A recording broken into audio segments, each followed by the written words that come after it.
This is the Distinctly Detroit podcast, the only pod that explores why one wants to be in the D. I am your host, Yusef III, the director of the University of Michigan Detroit Center. Join me as I interview students, scholars, leaders, and innovators about living, working, and loving in Detroit.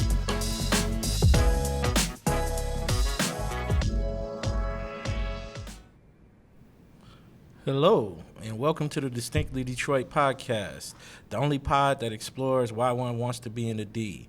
I'm your host, Yusef III, and we're coming to you live from the Qualcomm Think a Bit Lab in the Flint Room of the University of Michigan Detroit Center. Today's guest is a father, youth mentor, activist, community organizer, and author. He is a native Detroiter with a master's degree from the University of Michigan School of Social Work, and he's currently pursuing his PhD. Ladies and gentlemen, Yusef Bunchy Shakur. Welcome. Welcome, man. Thank you for having me. Yeah, we're really glad to have you here, man. We're really excited. We're going to start off with, where does the name Bunchy come from? That's a good question. People don't ask me that often. So the name Bunchy comes from Al Prentice Bunchy Carter. He was a founding member of the LA chapter of the Black Panther Party in South Central LA. Bunchy went to prison in the 60s, became a member of the Nation of Islam, came home. He was also incarcerated. Many people know Eldridge Cleaver, who wrote the book Soul on Ice. Yeah. And so when he comes home, Eldridge recruits him to join the party as he did. And so when I learned about Bunchy was also a gang member out in California. So we know about the Crips and Bloods, but there's a gang called the Slawsons and the Renegades. These was parent gangs or street organizations before the Crips and Bloods. So a lot of people know about Nipsey Hussle, and where Nipsey grew up, or his shop was out on Slawson. Yeah. That was Bunchy's area. Bunchy controlled that at one point as a gang member, and then as a member of the Black Panther Party. So me keeping adding a name as an honor of Bunchy and keeping the spirit of what he represented alive. That's pretty coul, man. I like that. I mean, it's an unusual name. I definitely was one of the things that came to mind when I was thinking about you. You know, being a Detroiter and being who you are today, what are some of your fondest memories of growing up in Detroit? Fondest memories. I think like everybody, a true Detroiter, you can't talk about without talking about the Swimmobile, Adams Theater. Downtown has never really been too attractive in my lifetime for black folks, particularly young black folks. The Adams was that place. Growing up in the 70s, Bruce Lee was very well known. I mean, go catch a Bruce Lee flick. I live right off 14th Street. I can catch the 14th Street bus. Right there. I mean, I think those are the two fond memories, along with the mom and pop stores. I mean, wherever you lived at, there was always a mom and pop store that got you right in some type of way. See, I remember going to the Mercury growing up. That was my theater. Someone over on Wyoming. No, Wyoming. Schaefer Arts Drive. I know about the Mercury too. Northwest. We used to walk over there. I'm a West Side kid, so I know. You're Northwest. I was going to ask you next. Is where did you grow up in the city?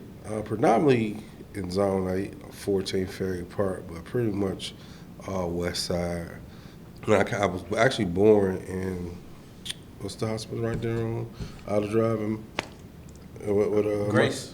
Grace. I was born there, came home, went to Indiana and Puritan. So my childhood life pretty much was Indiana and Puritan. My grandfather's house on Ferry Park. My father's house on Tuxedo and Livernois, over by Old Tappan, and my mother and them, they lived around the corner of Elmhurst. So it's pretty, through those periods or those sections of the West Side, Lower West Side. So where'd you go to school? I got kicked out of all schools I went to.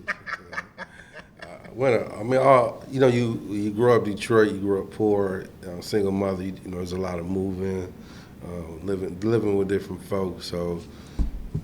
Here and there, but pretty much Mid-Michael, Thurkill, Goldberg, Jameson, schools I'm naming, they don't exist no more. Weber, but like I said, by the time I got the age, 7th grade, I was kicked out of all Detroit public schools. Okay, so where'd you go to high school? That's an interesting question. So I technically dropped out at Weber in the 8th grade. So I ended up going to Maxey Training School When I came home, I was like 18.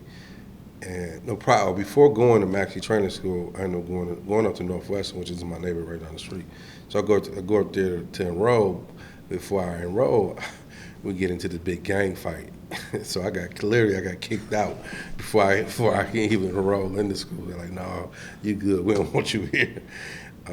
So when I came home from training school, I ended up going to Northern. I think my head is on right. So let me give myself the best chance. Because Detroit for me is always neighborhood based. Like what neighborhood the affiliates and things. So I don't really know nobody over on the North End. I'm aware of North End guys, but I never really hung over there. So this will give me a chance. I went there for a little bit.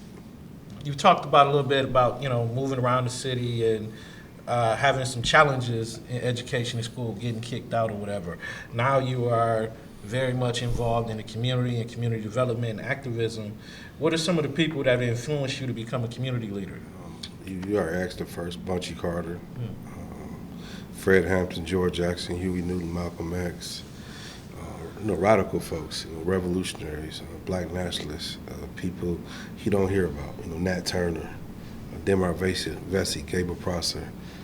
Right now, I'm just leaning on the side of the black men folk, and then on the black women folk, you got Shakur, Phoenix Shakur, Angela Davis, Fannie Lou Hamer, Ella Baker, Queen Nzinga. So, those individuals again who took a different stance, who had a different analytical approach or understanding to the circumstances that was surrounding black life, black bodies, and fought about it in a different way, where the end goal was about black liberation.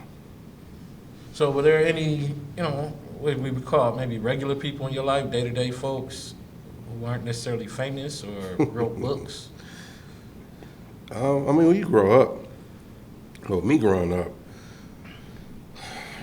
gangsters and thugs and the individuals like that, like people with colorful names and having these colorful lifestyles, or what I know now is death style. So there was a guy in my neighborhood named Doc Strange.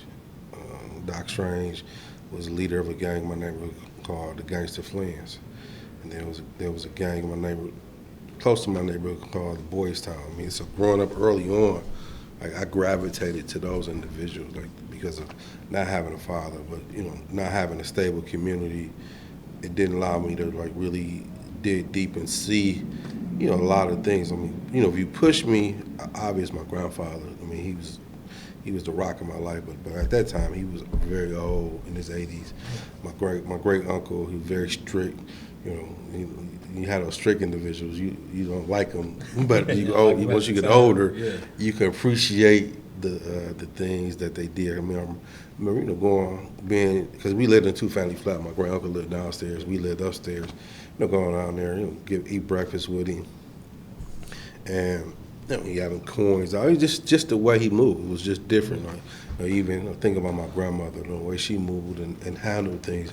But they're not at that time. They're not colorful things to grab hold, because they're unattractive because of you also got to keep the social conditions that I'm experiencing are changing dramatically.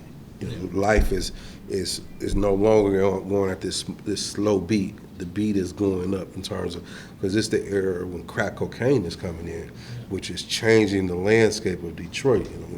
The sagging, the dress code. We always wanted to be fly, but now the flyness is being associated with 50 described later on, 50 Cent described later on for his debut album, The Get Rich or Die Trying.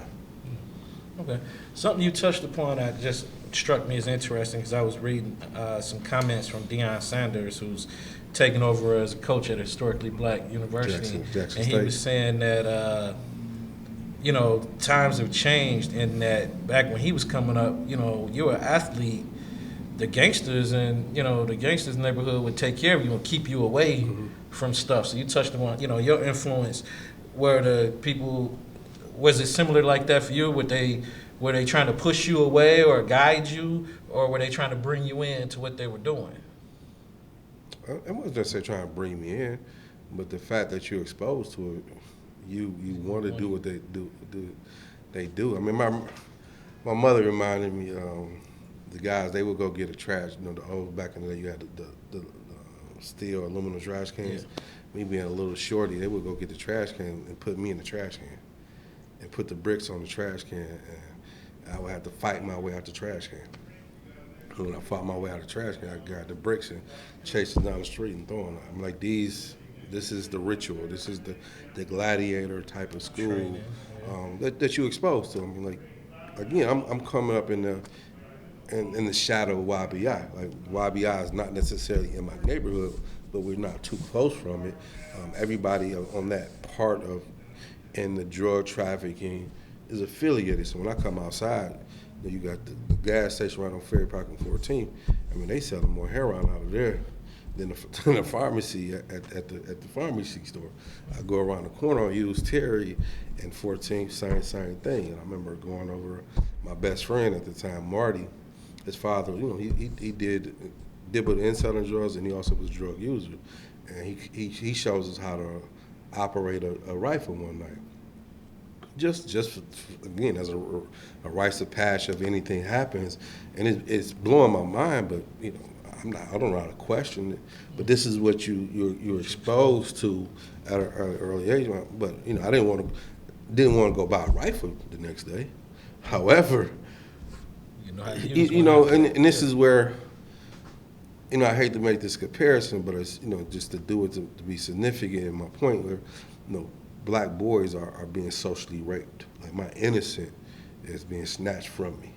My innocence of who we are. I remember hanging out with a bunch of older guys. I'm between 14 and 15. This is on Finca, Wyoming back in the day. You had the females male club and you had the men's male club right down the street, right? Yeah. And by midnight, when they all leave, everybody would hang out right there at Finca, Wyoming at the McDonald's. It was just so packed. At the time, I'm so young and I'm out of touch. I don't know about the clubs, the strip clubs for the men and women. This is why they doing it. But all the major players, they're there. And one night, they see a guy that they have feud with. Hey, we're gonna get this guy. I'm in the car. I can't say nothing. I'm basically held hostage on a volunteer basis, and bumped to the guy car, laid him down, shot him 3 times in the head. I'm 14, 15 years old. I can't go home. Mama, guess what I saw tonight? No, she's not trying to hear that. I mean, but when we leave that situation, we get in our cars. Police chase us, not because of that, just because of whatever. We get away. I break my curfew. My mother smacked me upside my head. I'm enduring because what I just witnessed. I mean, it was like again, it took me from here to there overnight. It was like my innocence of being a little boy was no longer the case. So you took those kinds of experiences and you went into community development. Tell us about the origins of the Mama Akul Community House. Well, the origins of Mama Akul Community House comes out of everything that I said is out of my lived experience. Going to prison, meeting my father there, relationship of the transformation, the analytics of being able to examine my life in relationship to my community, and again, to your point of like who I wanted to be like. Like the Panthers was my case study, the Black Panther Party. Their motto was about serving the people through programs. Programs was such as the free breakfast program and numerous others, right? So I began to dibble and dabble and doing those things. So that's me getting my feet wet as a community organizer, community activist. Then I began to engage in some low level as a music producer, not literally, but in terms of forming my own music company called Urban Grill Entertainment. So we get a storefront. And we turned the storefront into what, at that time, became known as the Urban Network Cyber Cafe. That was the foundation for the Mama Akul House. But it's all stemming and happening right in my neighborhood on the block that I grew up on. And the Mama Akul House was a house that was given to me that I worked to transform into the Mama Akul House. So seeing place-based organizing, which is basically institution building, like here, versus having to go rent a space. You guys got a space to be able to show the power and ability to touch and impact people. So it just, everything, when things just align, it just align. The block I grew up on, right down the street from my mama's house, to where we do the annual backpack event. So, the ancestors blessing with me, but then you got to do the work. You got to cultivate it. You got to pull the resources. You got to work your tail off to make it come into fruition. And so just the vision of, I know, because what I didn't talk about earlier, like around the corner from my house was King Solomon Baptist Church. And King Solomon Baptist Church, when I was a little kid, that's where that was. And the basement was also functioning as a rec center. You had a boxing ring down there. You can go skating and a lot of other things. When those doors closed, it forced us to get what I'm being exposed to, and then to get into other things. Like the balance, so to speak, shifted. And so knowing that situation, here's to bring balance, but now that balance is fighting through, but we're behind the 8 ball so far of being left for dead. Yeah, I remember, the impact of taking away a lot of the community activist stuff. Because I said, when I was growing up, we would go to Northwest Activity Center, and steadily as we were getting older, a lot of the activities, just budget cuts, things stopped happening over there. So it definitely left another avenue, and a lot of people got in trouble. I mean, and just as you say that, I mean, I didn't grow up over there that much, but I was familiar with it. Because right down the street, they built Joseph Walker Center in the 80s, but the difference was, like, that was in 12th Street. That was the gang over there, neighborhood. So I'm not about to go over there. My friends, I don't know if that was the same case, because Northwest Activity Center from the outside looks like more of a neutral space from folks from all over, even though, rival neighborhoods, rival schools was you have your situation, but that place as the Northwest Activity Center was kind of the neutral space. It was kind of like the what they said is free zone for everybody to go hang out possibly. Yeah, it wasn't a lot of issues. Like, that's when I was growing up, I remember it was like the PAs and 8 Mile Sconies and things like that. F.A. Finkel Boys. That kind of stuff. But you touched upon this a little bit. Tell us about your annual backpack drive. So what's significant about it is that it just evolved out of doing school supplies, doing a rally. Adjacent to my mother's house was a lot that we just commandeered and began to do it. And we kind of did it sporadically here and there. And then we just dig deep and started doing it every year. And as we do it every year, it became into a backpack event. It wasn't a backpack event at first. It was just a regular school supply. And that became the draw. And also, like, me looking, like, attending festivals and carnivals and things, and always as a kid and even as an adult, like, man, these are wonderful experiences.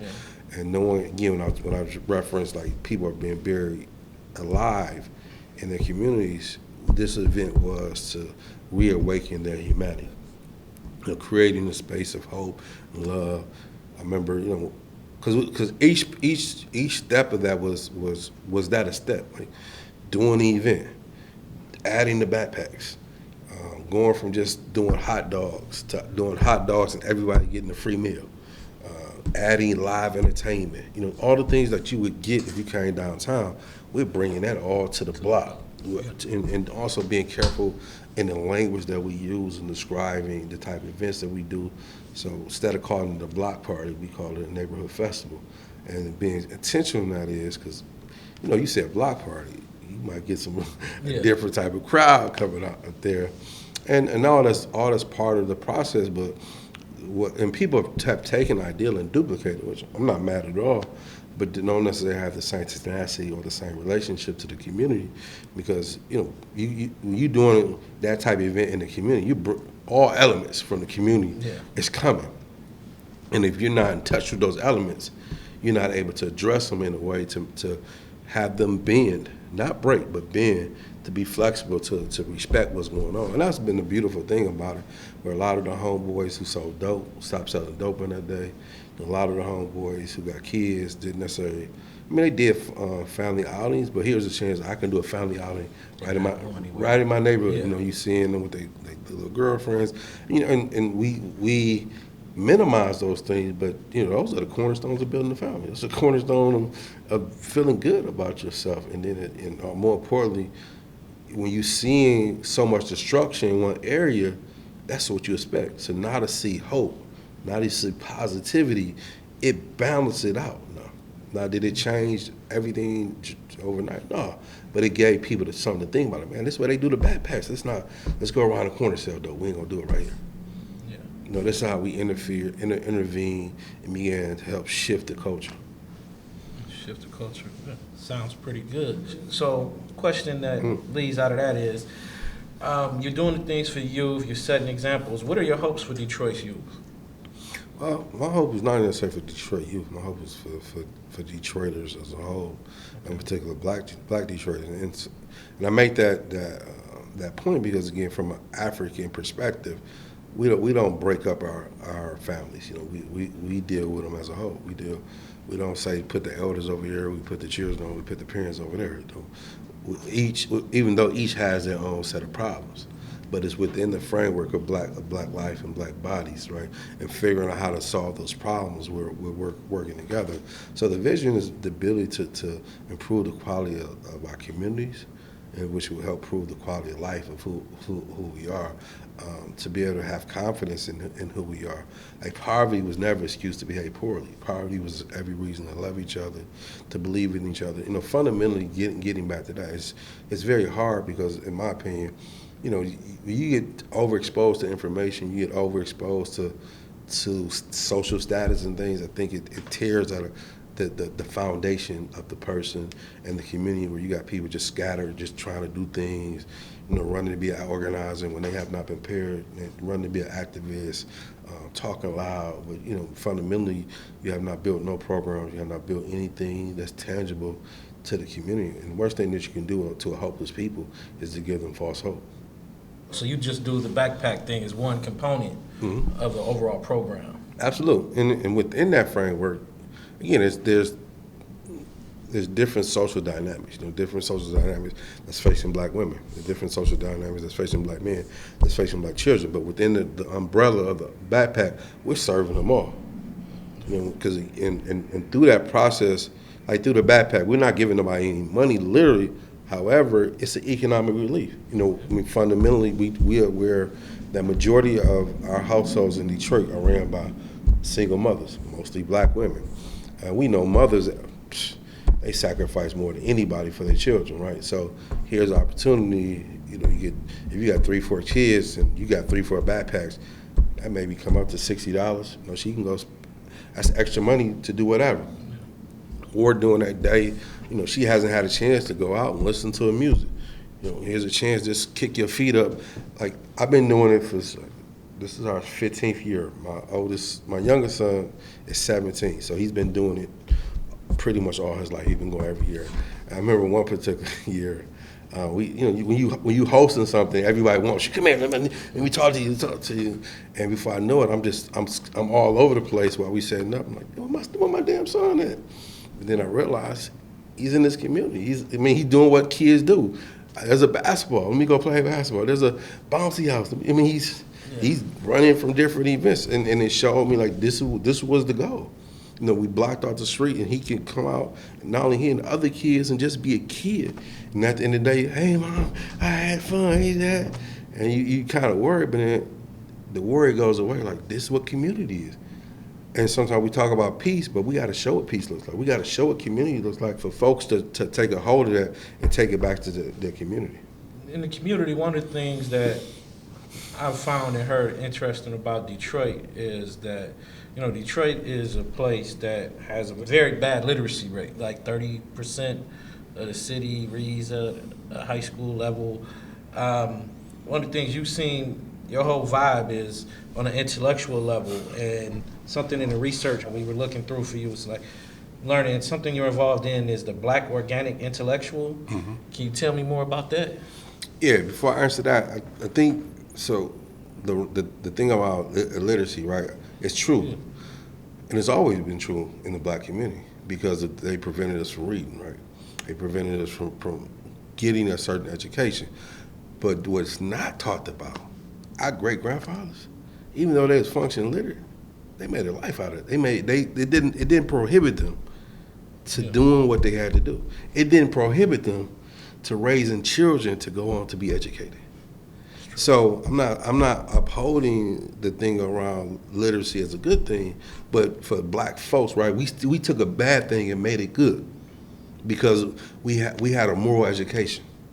We had a love education, and I think that's what's missing more than anything, you know, in terms of of commitment to excellence. Like, okay, they prevented me from not having this, but damn show you gonna get that, boy. You can remember your grandma, your grandfather, like they telling you, this was any community. Like the best thing you can do is go out and educate yourself, because they can never take that from you, right? Because they getting that door is a door they don't want you to go in. Being a black organic intellectual is first of all emphasizing black, the intellectual capacity to serving, loving, and honoring black folks from a black perspective, right? And the emphasis on black, not to the point of we're so black that we black ourselves out. I repeat, not on the point of we're so black that we black ourselves out. The fact that we know there's an absence of loving and understanding what it means to be black. Right, so black is the only term, only name in this country that we named ourselves.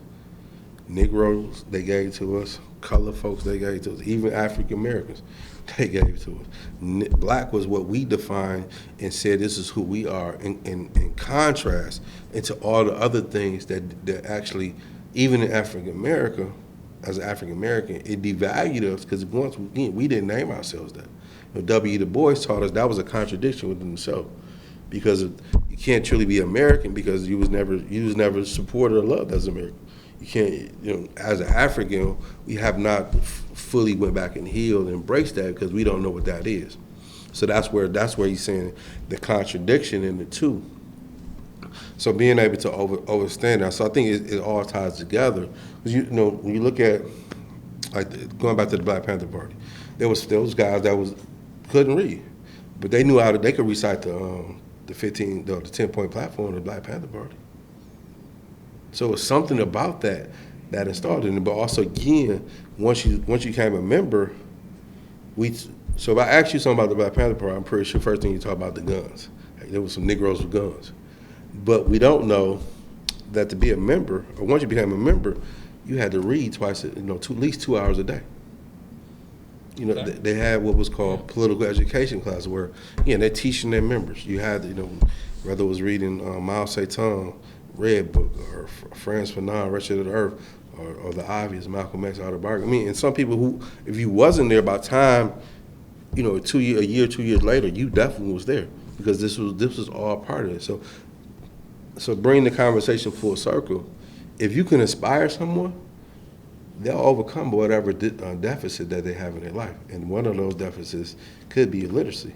So if we give them a reason to read, give them a reason to learn, they will. They will. Okay. That's why I wanted to bring it back, is thinking about being an intellectual and a community leader in a community where people think they're anti-intellectuals. So that balance. But I hear what you're saying. I like what you said about moral education, and then inspiring people to still read and learn, giving them a reason to want to. But that thing around anti-intellectual is a reflection of the society we live in. Again, going back to what I talked about earlier, we're so bombarded with information, right? I mean, now you can just, they say, Google it. You go to YouTube. Google is your friend. And there's nothing wrong with that per se, but it's kind of like, man, I don't want to go down Woodward. I'm gonna hit McGraw. I'm gonna do the shortcuts. And this is how we end up being anti-intellectuals. Man, go read the book. I'm gonna go look at that video, go get the shortcut of it. And I love the books. This is how I was raised into being the type of intellectual that I am. So I just bring it home. My oldest son was going to Malcolm X Academy or something. Yeah, something like that. And so I'm like, man, you got to read the book. And my mother looked, man, you can't read that book. That book too thick. Again, this is how we've been programmed. Like, there's no such thing as a thick book, big book. A book is a book. War and Peace is pretty thick. But I'm saying if you love to read, if you love to learn, right? Yeah. And again, I mean, there's books like I'm in a PhD class program, right? A lot of shit I'm reading is boring, boring. But I think at this stage I'm learning. Some things are making sense. It's obvious, and it's just balancing out. Like if you just read stuff that doesn't interest you, you're gonna not like it. Because you gotta also read stuff that do like it. So then, the stuff that don't like it, it'll make sense to you. But we gotta. It's kind of going back to you gotta eat your greens. Then put a little sugar on, a little honey on. You gotta you gotta be creative with it. So, how has being a revolutionary impacted your academic pursuits? That's a damn good question. It has inspired me. I mean, I think like most people when they hear revolutionary, because it has gotten a bad rap, and and us men we've contributed to a bad rap because of we only embrace revolutionary for the most part from the masculine aspect of it. I'm the tough guy. I'm going to be the one to take down the system. I'm the one that's going to defeat the man. But you got to defeat the system in yourself. You got to defeat the man within you for that better person to come out. I mean, that's the core thing of revolutionary. And for that to happen, you got to transform your mind. You got to educate yourself. Like we give titles to leaders, but the question is, have they earned that title to be a leader? In my opinion, I don't identify myself as a leader. I think I've done things as a leader, and I think I'm still growing and developing as a leader because it's twofold. It's responsibility and it's the ability to educate yourself to be accountable for what you need to be. So, the ability to understand that and being able to love yourself and love your people, where you will do what's right and understand the commitment to being able to see things, but see yourself in a way where I want to get better, and that's for me as a revolutionary. So coming back, like going to school, it's all personal. Like I've not. So since 2015, I've been in school. I earned my bachelor's degree, turned around, earned my master's. Now I'm about to earn my PhD. At no point did I go to school and say, man, this is to get better for my career. Obviously, by domino effect, it's going to it'll benefit from that, right?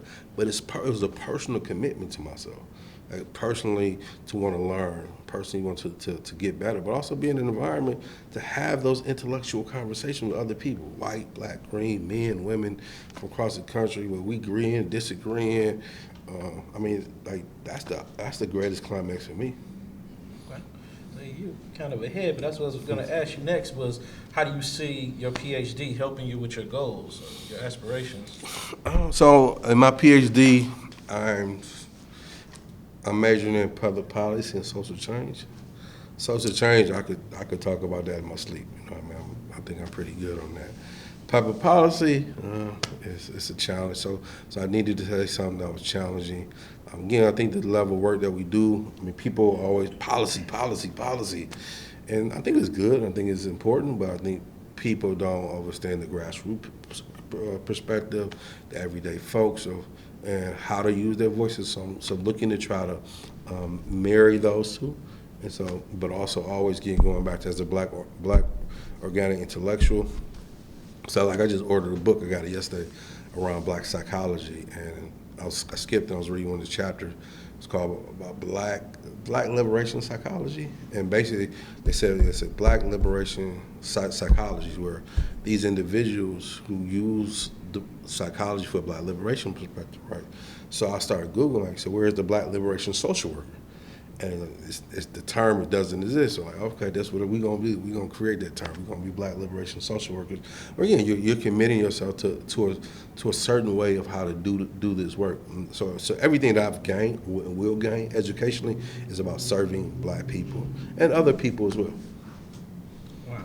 Okay. But now you mentioned the ability to build a program and develop programs. Like I had a really good friend who got her PhD in social work, and at the time, I was like, you're getting a PhD in social work? I mean, like, to just help people? She's like, social work is so much more than just helping people get welfare and things like that. She's like, you learn how to put together programs, how to evaluate them, how to do analysis, give feedback, and do things like that. So, obviously, those kinds of things that help you as you structure and build programs for the community as well. So, absolutely. I mean, the contradiction that how the Bible says, you live in the world doesn't mean you have to be of the world.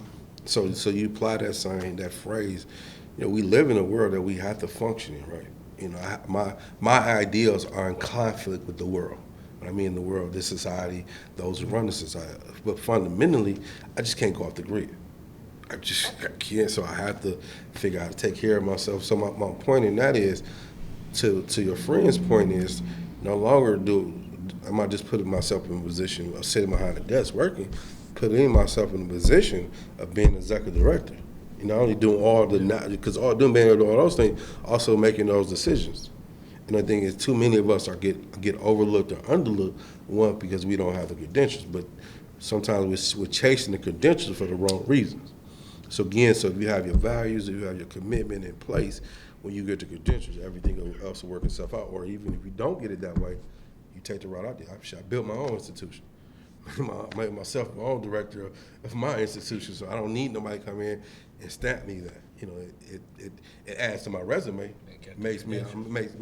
I'm already a made man, so to speak. Dr. Shakur goes a long way. Absolutely. Yes. But also, again, I mean, when you tie, just to be honest, if I was a white man right now, if you had what I already do in the community, my master's degree, that's a doctor's degree. I mean, you know, I've already written 3 books. I mean, I was in classes now where none of my teachers have written books. You know, I've done more work than most of my teachers, but because of certain dynamics, you know, and just being frank too, if I was black and gay, I'd probably be treated different, right? And it's nothing about the sexuality or the race aspect per se, but it's the society, how it plays and treats black women and black men, where we're not solely valued just who we are. Because we bring a lot to the table already, along with our educational credentials, but we're still overlooked or underlooked. That's true. That's true. You touched upon, just like you said, you got to take care of yourself. How do you practice self-care? That's a journey. That's a fight. That's a struggle. I've gotten better with it. Right now, like I got me a nice bike. I try to commit to riding my bike 3 times a week. Getting back into the gym, working out. I mean, those, you know, eating right is. You gotta walk those big dogs of yours. Yes, those too. Walking the dogs. I mean, that's just one aspect of it. I love a pedicure. Like, I am a sucker for a pedicure. You know, taking a day to go get me a good pedicure. You know, just a day where I'm not doing nothing work related. I mean, I'm at so I just bought a house. I'm settling in. My youngest son, he lives with me.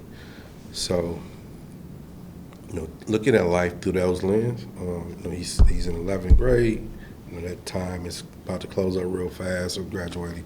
So, making sure, you know, I'm committed to, you know, seeing him through his process, you know, where I'm not so busy, where I can't appreciate my place in his life to be there where he needs, and that's been rewarding because of, you know, sometimes as a parent, you know, we mess up sometimes in the first or the second, and then when we get to the third or fourth, you know, this is when we get it right. So, you know, learning that, and then it gave me, because he was living with me in the 9th grade, and then we obviously know COVID hit, right? So he went live back with his mother, so that shifted things.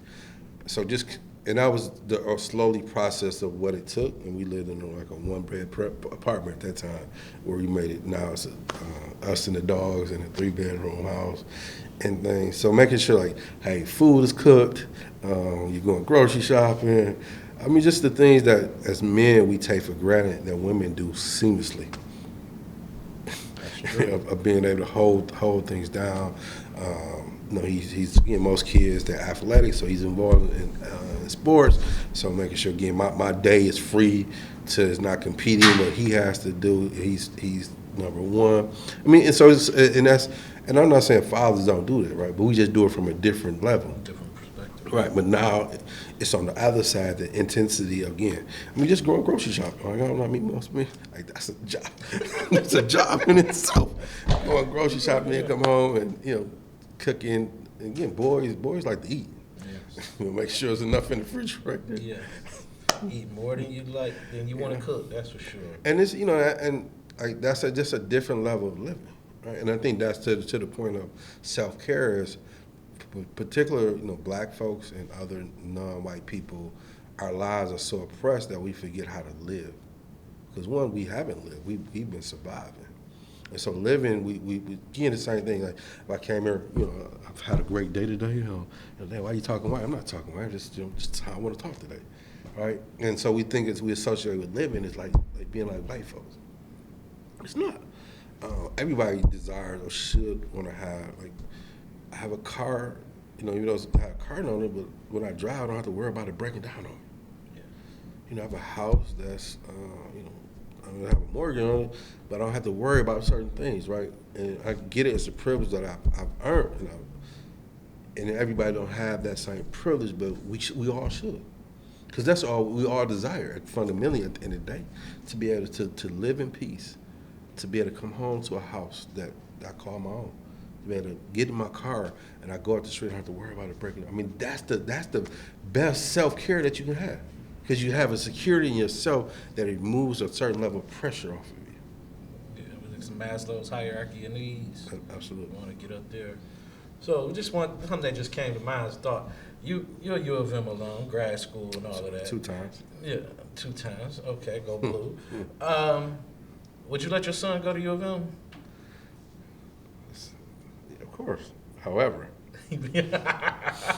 we had this conversation, and so his freshman year, he was like, we started talking about college, like, man, U of M, U of M, U of M. So now we're just having a conversation. It's HBCU, and then U of M. Why HBCU, then U of M? For me, that's what it felt like my life, particularly once I got to up there, the big house in Ann Arbor. Everything I went through prepared me in the sense of, understanding who I was as a black person. So those discrepancies on a racial level wasn't as hard on me as my peers.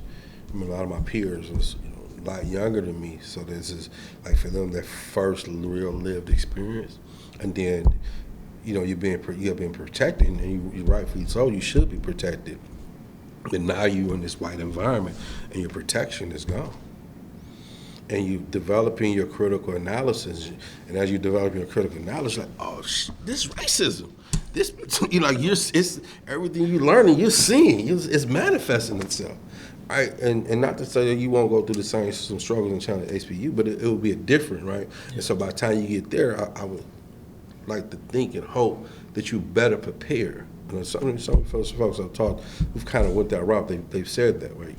I've been better prepared through my own experience being around my own people. Now to come into a predominantly white institution, I know how to navigate it better. I remember going through that debate in high school, a lot of friends, people, HBCU versus a PWI, and I just felt like being from Detroit, I was, I needed that PWI experience because I felt that I had my PhD in black folks and needed that different experience. And I think, treating it as a business decision, right? Yeah. So from a business standpoint, hey, go to a nice top HBCU, accomplish what you need to accomplish. You still can get to a predominantly white institution, a very high quality. Because at the end of the day, I got my bachelor's from U of M Dearborn, right? It doesn't say U of M Dearborn, it says U of M. And so the same thing to be able to say, just hypothetically, if you go to Howard and then now you went to U of M, now you got 2 staples on your resume. So we're not having these type of conversations strategically and mapping out of a road to be able to achieve. Because like I'm telling you, again, if you decide to want to go to U of M for School of Social Work, it's #1. U of M has the #1 in the world. If you decide you want to go to business, School of Ross, if it's not #1, it's in the top 5. However, I don't want you to lose who you are. The better prepared who you are, the better prepared you will be to succeed and be your best in that environment. Beyond out of that. Okay, I see that. Well, I'll get back with you and see where you are senior year during that process. We talked about this morning again. He locked in. Okay. So we're gonna switch it up a little bit to what we call our lightning round. All right. And you touched on this a little bit earlier, but what are you reading right now?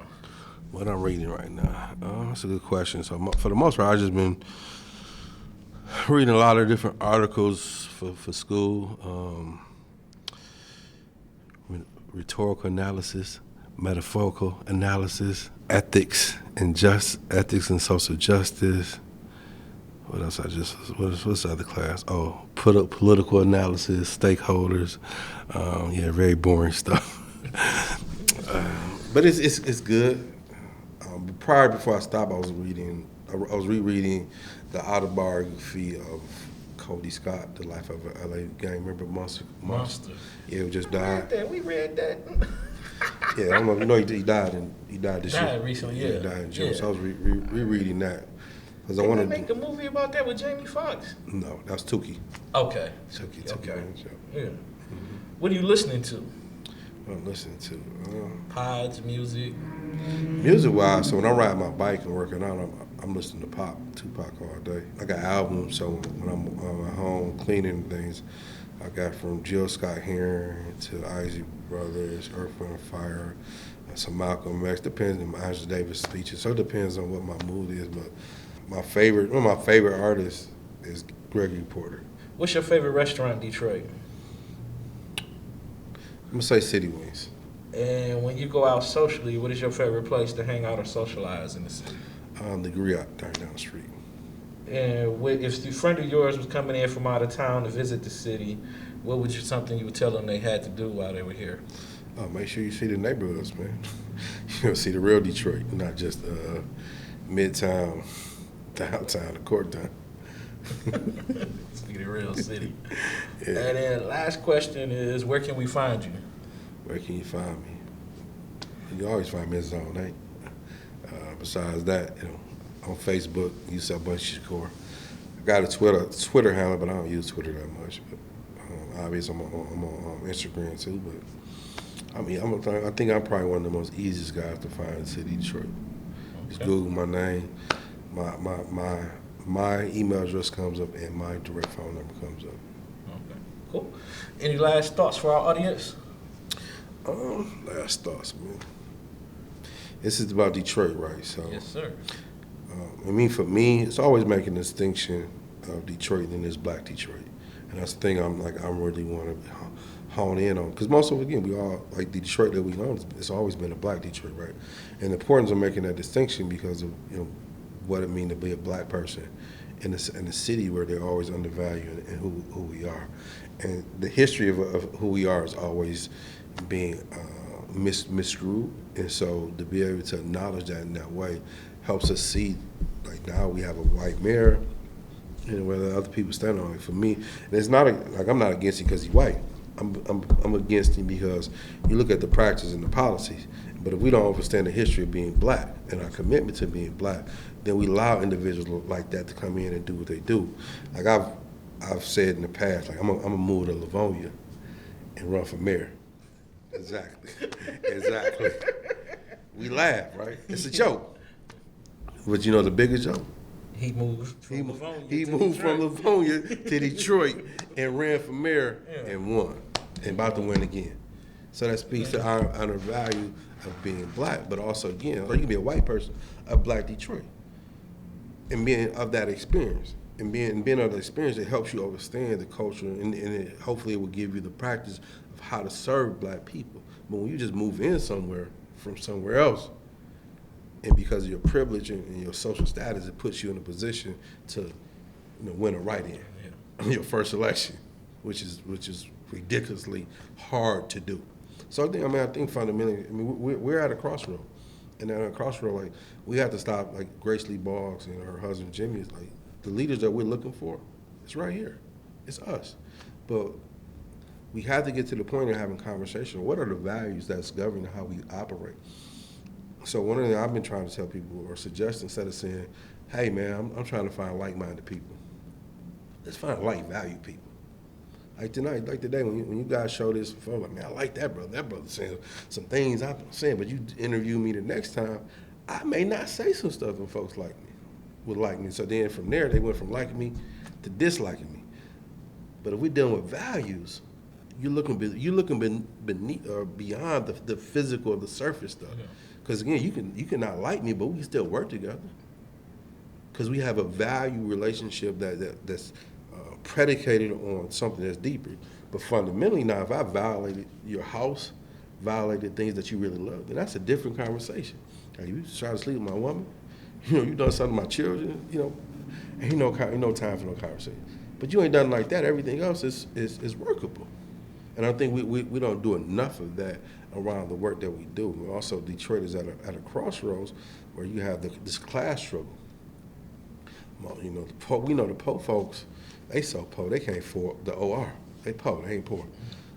And then the middle class folks, they poor. And they got us fighting against each other for crumbs. And that's not what Black life is about. Black life was about us loving and working together. So that's the last thing I'd like to leave. Ladies and gentlemen, there you have it. Yusef, Bunchy, Shakur. Again, I am your host, Yusef, and thank you for listening.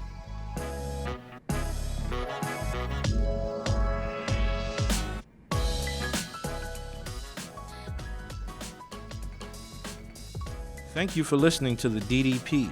This is a production of the University of Michigan Detroit Center. You can find us anywhere you get your pods. Please rate, review, and subscribe. This podcast is directed and produced by Marlon Franklin, edited by Mackenzie Hewitt, writing contributions by James Neely and Florence Alexander.